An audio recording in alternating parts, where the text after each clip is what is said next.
மாமா சாகுல் அமீது விஜய் கட்சிக்கு ஆதரவாக பேச வந்தார். அது என்ன மாமா சாகுல் அமீது? நான் இஸ்லாமியர்களை மாமா என்று தான் அழைப்பது. என்னுடைய தந்தையார் சொல்லிக் கொடுத்தது. இஸ்லாமியர்களை நான் மாமா என்று தான் அழைப்பேன். வயது வித்தியாசம் அங்கு இல்லை.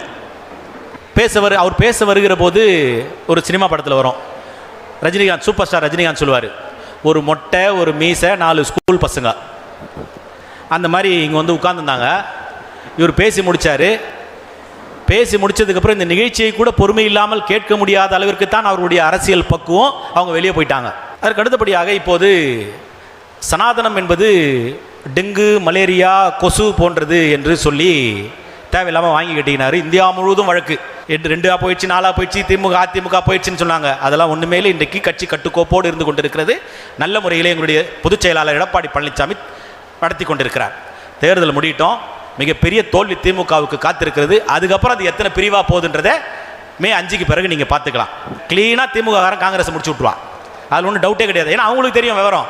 ஏன்னா கூட்டணியில் இவ்வளோ பாடுபட்டு ஒன்றுமே இல்லை, 25 சீட்டு 28 வாங்கி வச்சிருக்கிறீங்க. உங்களுக்கு நாங்கள் எதுக்கு வேலை செய்யணும்? அதுவும் என்ன பண்ண தேவையில்லாத பேச்செல்லாம் நீங்கள் பேசுகிறீங்க. கிரிஷ் சோடங்கர் ஒரு பக்கம், பிரவீன் சக்கரவர்த்தி ஒரு பக்கம், ஜோதிமணி ஒரு பக்கம், மாணிக் தாகூர் ஒரு பக்கம், செல்வ பெருந்தகை ஒரு பக்கம். எஸ்டது பேச்சாடா பேசுனீங்கன்னு சொல்லி தேர்தலை காமிச்சு விட்டுருவாங்க. அவங்க நீங்க பிஜேபியை முடிச்சு விட்டீங்க, 27 சீட்டை கொடுத்து, ஜெயிக்க முடியாத சீட்டை கொடுத்து. நல்ல கேள்வி கேட்டீங்க. மக்கள் எந்த பேச்சு பேசினாங்க? பாஜக அதிமுகவை முழுங்கிடுச்சு. அவங்க 70 சீட்டு எடுத்துக்கிட்டு தான் மிச்சத்தை கொடுப்பாங்க, 60 சீட்டு எடுத்துக்கிட்டு தான் மிச்சத்தை கொடுப்பாங்க.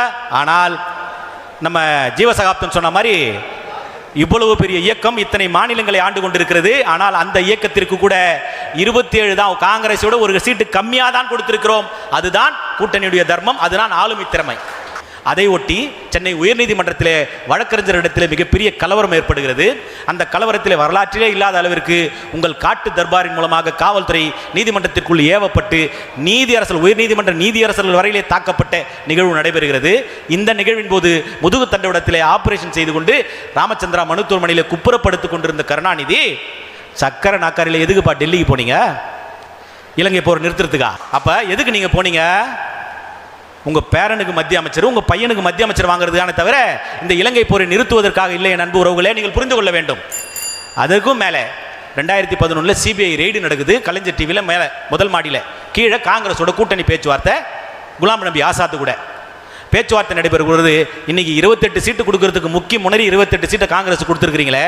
அன்னைக்கு 2011 63 சீட்டு எந்த அடிப்படையில் காங்கிரஸ் கொடுத்தீங்க? இது போலத்தான் இரட்டை வேடம் சொல்லக்கூடியதுதான் இந்த திராவிட முன்னேற்ற கழகத்தினுடைய வேலை. இந்த காலையில் இன்னைக்கு நேற்று போட்ட முதலமைச்சருடைய காணொலியில் 50-60களில் பார்த்த திராவிட முன்னேற்ற கழகத்தை நீங்கள் பார்க்கணும். ரைட்டு பார்ப்போம் தான். 50-60 அண்ணாதுரை தலைவர் நீங்கள் இருக்கும்போது திராவிட முன்னேற்ற கழகம் அப்படிலாம் கிடையாதுங்க.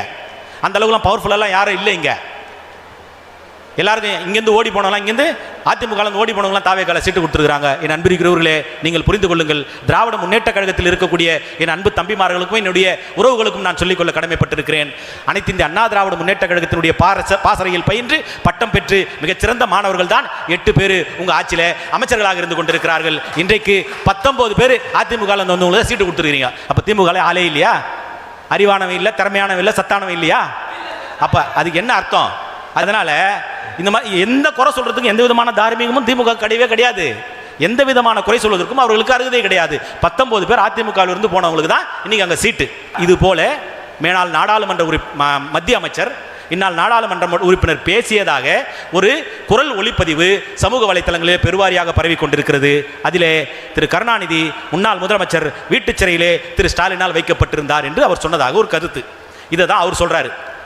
நான் என்ன சொல்றேன், அவர் சொல்லவே இல்லை. உடனே எடப்பாடி பழனிசாமி எப்படி சொல்லலாம் அப்படி சொல்லலாம். தம்பி, நீங்க கொதிக்கணும், நீங்க கோவப்படணும்னா ஆராசா மேல தான் கோவப்படணும். அண்ணன் எடப்பாடியார் மேல கோவப்படுறதுல எந்த விதமான தார்மீகமும் கிடையாது. நான் இன்னும் ஒருபடி மேலே சென்று எங்களுடைய பொதுச் செயலாளர் சொல்கிறார், அந்த குரல் பதிவு உண்மையா பொய்யா, அதை யார் சொன்னது இல்லது என்பதை 2வது விதமாக அதன் மீது உரிய விசாரணை நடத்தப்படும். காரணம் என்று சொன்னால் எனக்கும் அவர் முதலமைச்சராக இருந்திருக்கிறார். ஒரு முதலமைச்சரை பற்றி ஒரு தவறான கருத்து சமூக வலைத்தளங்களிலே பரவி கொண்டிருக்கிறது. அது யார் மீது குற்றம் சுமத்தப்படுகிறது என்று சொன்னால் இன்றைக்கு எனக்கும் முதலமைச்சராக இருக்கிற ஸ்டாலின் மீது. அப்ப இதை உண்மையை கொண்டு வரணுமா வேணாமா?